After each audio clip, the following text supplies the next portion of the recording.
Hello and welcome to Ag PhD. I'm Brian Hefty. And I'm Darren Hefty. Thanks for joining us today. We're going to be talking about something that is going on in our farm through the fall that affects everything else the whole rest of the year. It's our soil sampling program. What are we learning from soil samples? How important are they as we put our program together? Because there are a number of things that stood out in our samples this year. Yeah, but more importantly, how do you read those things? It isn't that difficult, and we want you to actually be able to read your soil tests every year. So today we're going to talk about some soil samples off our farm. So what we want you to do before we get started with our show today is pull out your own soil samples. So you may have to hit pause on your DVR or record this and come back to it later, but we really want you to look at your soil samples as we're going through ours just a little bit today. Well, we're going to be talking about soils, but you still can't have a successful crop until you can control the weeds that are out in your field, like our weed of the week. We'll show you how to stop this one later in the show, but first, here's today's Farm Basics.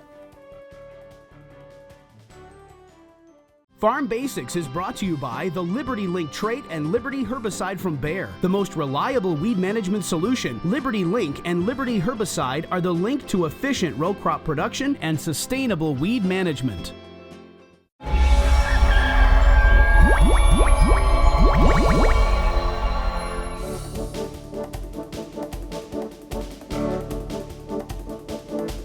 One of the questions Darren and I get each fall from farmers is, if I'm going to burn my crop residue, how many nutrients do I actually lose? Well, it is a big question that people have because there are many reasons they may consider that they don't have any options. I have to burn this residue or I won't be able to farm this field, or my ground won't warm up, or the residue is just too thick and too deep. And there are just a lot of reasons why a farmer may get into a situation where he feels he just has to burn some crop residue.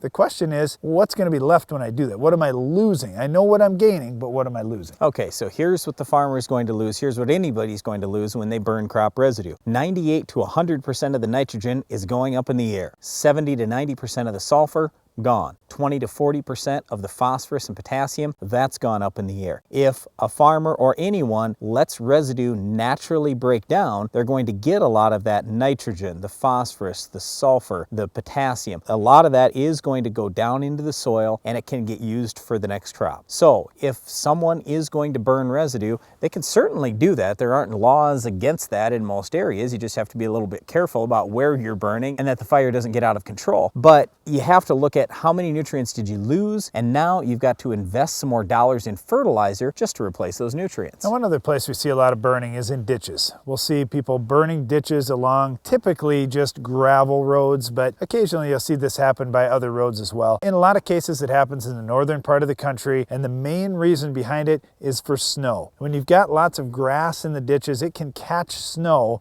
over the winter. By burning the ditches clean, a lot of times the snow, much of the snow, will blow right on through, and that's the goal anyway. Now, the other side that we see with burnt ditches is we do get some pretty nice green up early in the spring with grass growing without all that residue from last year's grass that has now died to have to grow through. So you may see burning going on in ditches as well. Then we've got to be cautious about fence posts and telephone poles and everything else, but there are just a number of reasons why people might consider burning. So once again, if you are a farmer, we just want you to consider the downside to burning. We realize there is an upside too, so you got to weigh all that out obviously. But again, you're going to lose almost all your nitrogen and sulfur. You're going to lose 20 to 40% of your P and K up in the air when you burn. One other reason that we didn't even talk about that you may consider burning is to try and get rid of weeds like our weed of the week. We'll show you some other means of controlling this week's weed of the week. At Titan Machinery and Case IH, we offer better solutions for all your production needs. It's more than our job, it's who we are. We are parts. We are service. We are training. And most importantly, we are here for you. In any season, for every reason, we've got you covered. Case IH and Titan Machinery, better solutions. Looking to maximize yield? Quick Roots is a microbial seed inoculant that allows the plant root to explore a greater volume of soil, the key to higher yields. Quick Roots continues to generate yield response on corn, soybeans, wheat, and more. Quick Roots is applied to the seeds so the live microorganisms go right to work, enhancing seedling vigor, increasing the uptake of certain nutrients, including NPK, and expanding root volume. Maximize yield on your farm this season. Call TJ Technologies or your local dealer and get your Quick Roots today. For years, FarmLogic has been the easiest and most convenient way to keep up with your farming operations. Well, it just got better. Introducing FarmPad for your phone. You always have your phone with you, so entering records as they happen is as easy as a touch of a button. Chemical database, GPS, service records, and more. When you do it on the farm, save it on your phone and it's backed up forever. Call or visit farmlogic.com for a free trial and find out why FarmLogic is the best decision tool for the farm. You expect a lot from this seed, and as it grows through each stage of development, Agriculture Liquid Fertilizers is there, feeding your crop exactly what it needs when it needs it. So no matter how you fertilize, no matter when, AgroLiquid efficiently brings all the nutrients your crop needs for a great harvest. From 1 kernel in the ground to 600 on the ear. For better yields and better quality, Agriculture Liquid Fertilizers. Upgrade your trailer to electric with the Rolltech electric system from AgriCover. Strong, flexible pivot arms and motor mount rotate and telescope, allowing the roll tube to rise and flex over heaped loads. The positive automatic lock is impossible to back off to control the flow of grain. This integrated system uses one wireless remote to operate up to 10 tarps and hoppers, keeping your driver out of the dust, rain, and harm's way. See the Rolltech system in action at an AgriCover dealer near you. One of the most important things you can do on your farm each year is good soil tests, not composite tests. We're talking here about either grid sampling or zone sampling. We do a lot of zone sampling in our farm just so we don't have to pull that many samples for grids. But it does no good if this ends up in a file cabinet somewhere, right, or just in a pile on your desk. You've got to use these things. Now, you may say, well, you know, they only cost whatever, $30 or something to get that soil test done.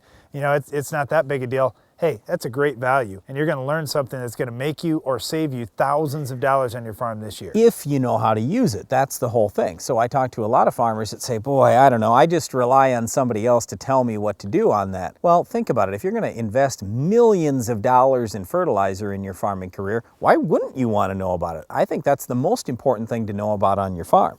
So let's just start through it, even on our own soil tests on our farm. And the reason why we wanted to do these is just because these are real. I mean, this is what we actually had on our farm, and we're going to point out some of the worst ones. So the best ones, that's pretty easy. But let's talk about things that we need to fix. And the first thing we always want you to look at on a soil test is soil pH. Soil pH affects so many things, and that's why we want to look at that first, because it's going to affect all kinds of things in the soil, from the microbial life to nutrient availability and on, and just your crop production potential. So when we're looking at soil pH, what we're trying to get to is somewhere around a 6.8. That's really the ideal soil pH for many of the crops that we're going to talk about across the country. And if you're within a half a point of that, somewhere between 6.3 and 7.3 on pH, you're in a pretty good range. But once we get outside that, we want to start managing it. For example, we've got some soil pHs, which honestly I've never seen before on our farm, but we had a couple of spots where we had pHs down into the 4s. That's pretty low. That's very acidic. When we think about a 6.8 down to a 5.8, a 5.8 is 10 times more acidic than a 6.8, but a 4.8, which we had on our farm, is 100 times more acidic than a 6.8. So it's a very strong acid soil. We have to get out there and fix that. Okay. Now, fortunately, on the low pH side, you can lime. And liming is pretty easy to do. We spread lime in this particular spot of this field, and in certain spots where the pH was a little bit low in other fields we had too. Okay, so anyway, there was one field where we had two different zones. One was 4.8, one was 4.7. And to be honest, this is some rented ground that we should have paid a little closer attention to. We just haven't soil sampled there as often as we should. We haven't put lime on as often as we should. We're correcting that. But, you know, it's quite common for people to treat their owned ground better than they treat their rented ground, and we really try not to do that. We just made a mistake on this one particular field. You can say that. You can say we made a mistake, but really, you think about it, we come off 2 very dry years. I mean, the driest years that we've had since we were just kids. So that's pretty extreme weather, and a lot of times that can change things just a little bit out in your soil as far as how the crop grew and so forth. Well, let's be very specific. So when you put nitrogen on expecting 250 250 bushel corn like we were, and you get 150 or 120 or whatever it is, all of a sudden you got a whole bunch of extra nitrogen there. What does that do? That lowers the soil pH. So we've had other issues in this particular field that has been conventional till for many years. This isn't one of the fields that we strip till. This has been a long-term conventional till field, and because of that, we have destroyed maybe a little bit of the organic matter. I start taking a look and I've got organic matter levels in the 2 to 3 range, so that's relatively low. So when that organic matter is destroyed, you're going to lower the soil pH. We're also creating a little bit of compaction that's holding the nitrogen up. It isn't allowing water to flow through. We've addressed the drainage issue with some tile, so hopefully that'll flush some things through, but we have had some issues with excess nitrogen there, and we just have to manage that a little bit better. So we're going to put lime on, we'll raise the soil pH. Okay, now let's talk about the other extreme, because we've got some high pH areas of our fields too. And many times for us, where we have high pH issues, it's where we've got a drainage problem. So it's those low spots in the field where things just can't flush through the soil like they normally would because the water table is too high. In those particular areas, many of them we have addressed with drainage tile already, and the pH is beginning to come down, but we certainly find spots all the time that, you know, it would probably do us some good if we ran some more tile here. Maybe our spacing isn't close enough together, or maybe we need a few more lateral runs right through this region of the field. We've got some pHs in the upper 7s to very low 8s, so for our farm that's high. Now I know talking to other farmers around the country, we don't have a lot of that. They have higher pH than we do, of course, but still for us it's high enough that it's hurting us in yield. We're losing money in those spots of the field every year compared to what we could get, so we need to get out there and address it. Yeah, but tiling will take care of that over time. It's just a lot of the tile on our farm hasn't been in the ground for more than 5 years. Well, and so then we haven't had rain for a couple of years either where the tile lines haven't run. Right, so right. that will change when we get back to quote unquote normal weather. Yeah, but we don't have a lot of ground that's over 7.3 pH, and it's just a few spots in a few fields, and those fields are tiled now, so over time that soil pH is going to come down. Let's move on. We go to base saturation next. This one is complicated. A lot of people get confused by this. This is a ratio of 5 different nutrients to each other. It's potassium, magnesium, calcium, hydrogen, and sodium. And here's what we're looking for. The hydrogen and the sodium we want low. So hydrogen less than 10, sodium less than 1. We don't have a lot of issues with either of those except for where the low pH is. That's where you have high hydrogen. You put lime out there, you'll lower the hydrogen amount as you raise the soil pH. Problem solved, that's easy. Then we get to the other ones. Potassium is also pretty easy to fix. You need to be 4 to 8% with potassium. Yeah, I'm just laughing, Brad, because you say, oh, potassium's easy to fix. Well, we've got potassium issues on our farm, and we've had them for a few years. Yeah, it just costs money to fix it. It costs money to fix it. Right. So you say it's easy. We know the solution. It's just the total solution is so expensive. It's not expensive. You have to look at what's good return on investment. That's why you look at the soil test, so you can find out where your best returns are. If you've got a potassium level in the range of 4 to 8%, adding more potassium isn't going to provide you as good a return on investment as if your K level is down at 2%, like we have in a couple situations. Well, fortunately for us, magnesium isn't an issue on our farm, at least being too low an amount of magnesium. If you're low, like below 12%, you need to be adding some magnesium in there. But again, if you have too much of a good thing, like over 25%, which we do have in some of our heavy clay soils, then you've got another issue, and improving drainage is one of the things over the long term, and also using products like gypsum or just getting more calcium out there to balance that ratio out. That's the big thing. It's in ratio. So if your magnesium is above 25%, just raise everything else. Just raise the calcium, raise your potassium, and your magnesium percentage is going to go down a little bit. So the magnesium we're not that terribly worried about. If you can get all the other things right, the magnesium is a lot less of a concern. So again, that's base saturation. That's the second thing we want to look at on the soil test. And coming up next, right after this break, we're going to talk about perhaps the most important thing you need to know on your soil test as a farmer. For years, FarmLogic has been the easiest and most convenient way to keep up with your farming operations. Well, it just got better. Introducing FarmPad for your phone. You always have your phone with you, so entering records as they happen is as easy as a touch of a button. Chemical database, GPS, service records, and more. When you do it on the farm, save it on your phone and it's backed up forever. Call or visit farmlogic.com for a free trial and find out why FarmLogic is the best decision tool for the farm. Wake up, breakfast is served. Your roots crave P. Most of your applied P gets tied up in the soil, a natural phenomenon known as phosphorus fixation. Fix the problem with Avail Phosphorus Fertilizer Enhancer. Avail makes more P available to your roots, here, here, and here. Increasing P availability can lead to increased P uptake in the plant. That's more P, and more P. More phosphorus for your crop can mean more results in your bin. An average of 9.6 bushels per acre of corn. Breakfast is served. Supercharge your pea with Avail. Capello corn headers are designed for producers who expect more. Expect more grain in your bin. Expect an industry-leading 2-year manufacturer's warranty. Expect Capello-designed chopping and folding options that save you time and money.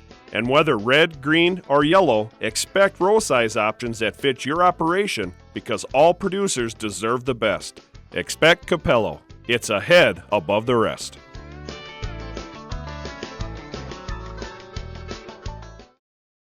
For lower cost, higher production, Mandaco Agri leads with versatility unmatched. Twister is the vertical tillage unit for no-till as well as conventional tillage. Twister's ease of maintenance is forgiving in rocks and has contour conformity equaling 0 downtime. Our hydraulically adjusted Coulter angles make residue management easier, less costly. Spring or fall, the Mandaco Twister vertical tillage unit is the new leader. See your Mandaco Agri dealer. Visit northcountrymarketing.biz or call.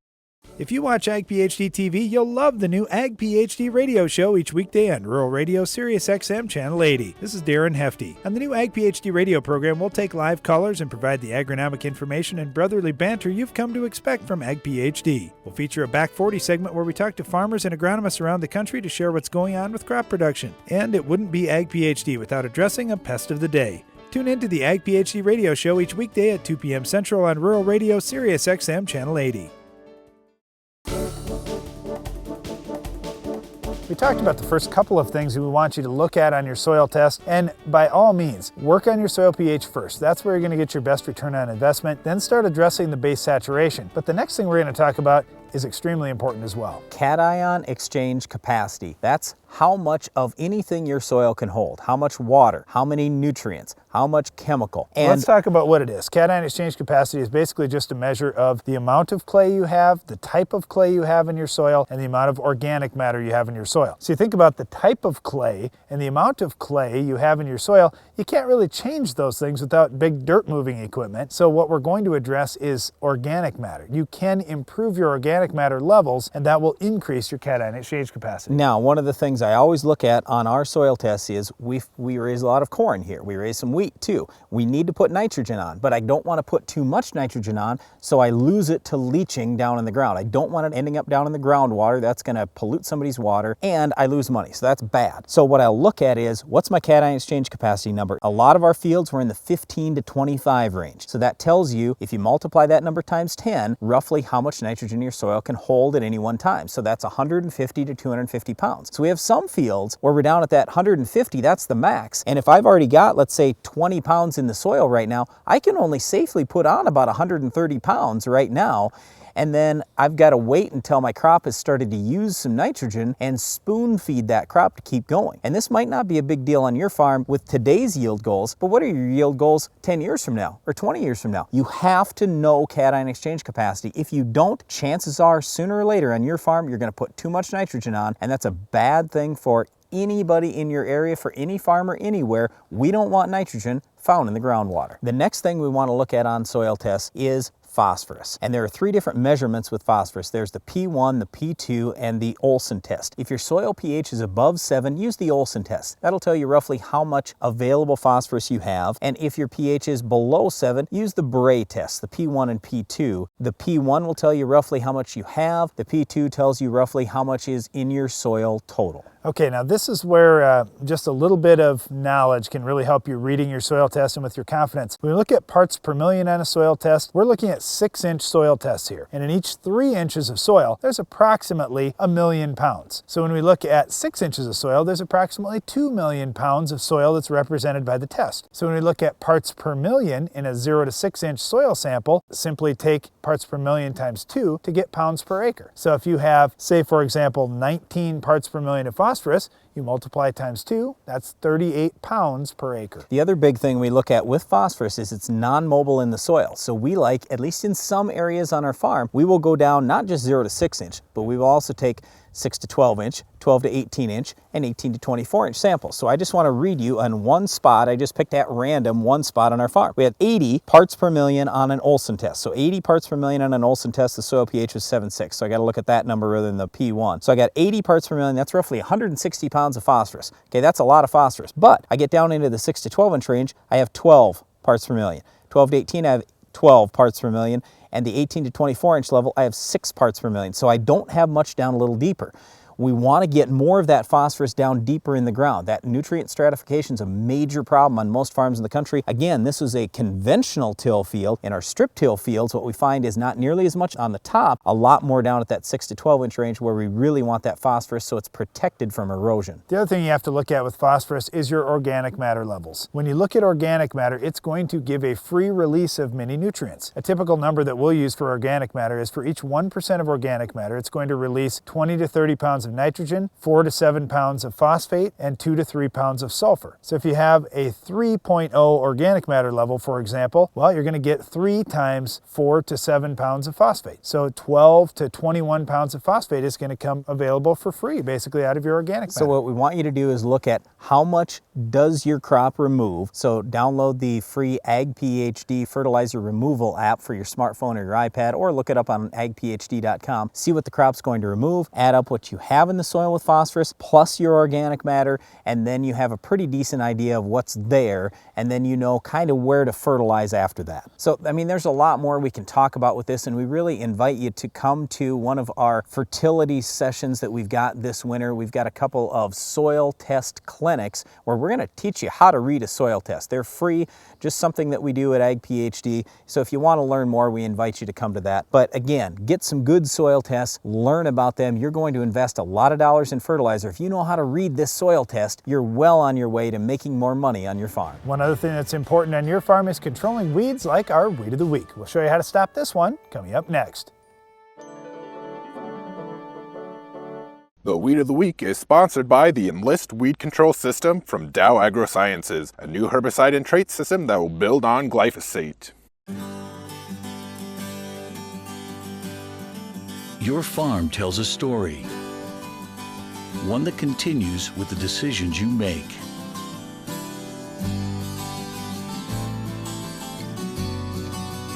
Introducing the Enlist Weed Control System, an advanced herbicide and trait system that will build on glyphosate for exceptional control of tough weeds. The next chapter begins.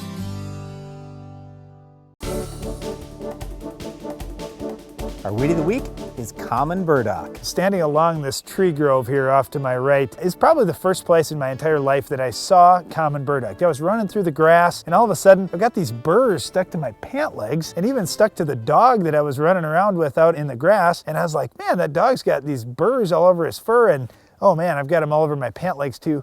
What in the world did this come from? And I saw the weed. It looked to me like rhubarb a little bit, but I certainly knew it wasn't rhubarb. It was burdock, common burdock. And out in tree groves, this is a weed that we like to try and control either early in the spring or late in the fall, after the trees have dropped their leaves or before they're really starting to put them on. Common burdock is a weed that will be out there, and so we can get it with a good shot of 2,4-D and do a nice job controlling the weed without having to worry about injuring trees. Yeah, because the problem is when you're in tree groves, we have a lot of injury issues with just about any herbicide. And 2,4-D does vaporize. It is going to move up. You can spray in the middle of the summer. It's just you might drop leaves off trees. You're probably not going to kill the tree or anything, but whoever owns that tree grove is not going to be real happy. Well, fortunately, we don't see burdock out in cultivated fields very often, if ever. But if you did, you could start out with a good Roundup burn down. You could mix some Sencor with that ahead of soybeans. That does a pretty nice job. In corn, we really like dicamba. It's been a good product controlling burdock. Status has been even a little bit better. And then in wheat, we don't see a lot of common burdock out in wheat. If you're using Sharpen as a burn down pre, you're going to do a fantastic job on common burdock. And Husky'd probably be my choice post-emerge. Well, once again, that is our Weed of the Week, common burdock, and that's all the time we have for this week's weed. But stay tuned, Iron Talk is coming up next. Iron Talk is brought to you by Case IH. What are farmers doing to feed the planet? They're using Quadtrek technology, soil management, and planting systems from Case IH to foster a better growing environment that maximizes yield potential. Visit caseih.com to be ready.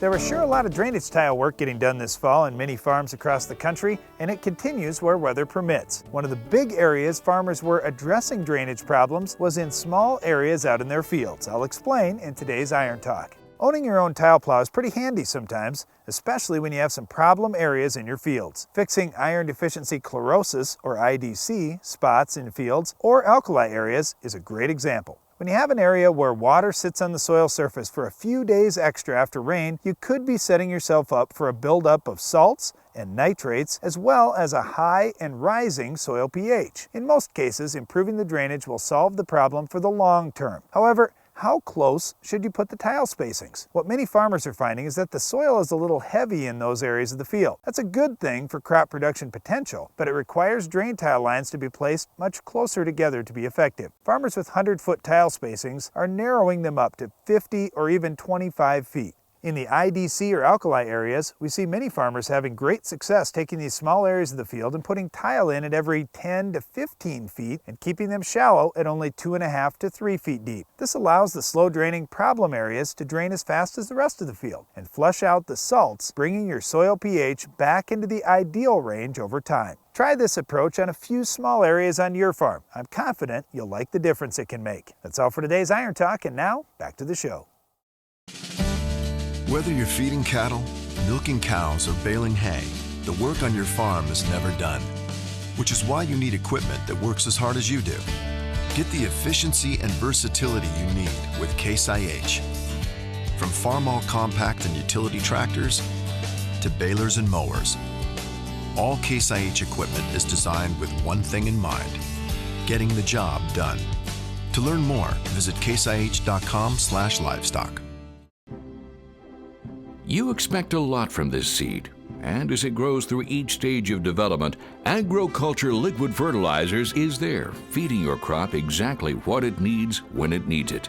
So no matter how you fertilize, no matter when, AgroLiquid efficiently brings all the nutrients your crop needs for a great harvest. From 1 kernel in the ground to 600 on the ear. For better yields and better quality, Agriculture Liquid Fertilizers. Capello corn headers are designed for producers who expect more. Expect more grain in your bin. Expect an industry-leading 2-year manufacturer's warranty. Expect Capello-designed chopping and folding options that save you time and money.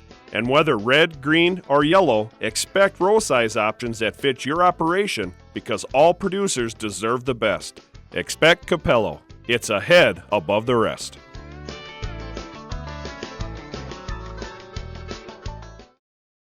For lower cost, higher production, Mandaco Agri leads with versatility unmatched. Twister is the vertical tillage unit for no-till as well as conventional tillage. Twister's ease of maintenance is forgiving in rocks and has contour conformity equaling 0 downtime. Our hydraulically adjusted Coulter angles make residue management easier, less costly. Spring or fall, the Mandaco Twister vertical tillage unit is the new leader. See your Mandaco Agri dealer. Visit northcountrymarketing.biz or call.